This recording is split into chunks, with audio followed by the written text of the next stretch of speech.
রাতের খাবার নিয়ে চলে এলাম। রাতে রান্না করেছি মটর পনির। দেখুন বন্ধুরা, কত সুন্দর দেখতে হয়েছে মটর পনির, খেতে কিন্তু দুর্দান্ত হয়েছে। এই মটর পনির রুটি, পরোটা, নান সবটাতেই ভালো লাগবে খেতে। তাই সবার জন্য আমাদের বাটিতে তুলে নিলাম মটর পনির।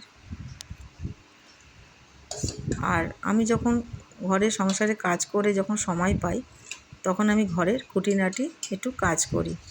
তাই একটা ব্লাউজ পিস ছিল আমার, সেটাও আমি কেটে আমার নিজের জন্য একটা ব্লাউজও তৈরি করে ফেললাম। এইভাবে আমি সংসারের কাজ করি।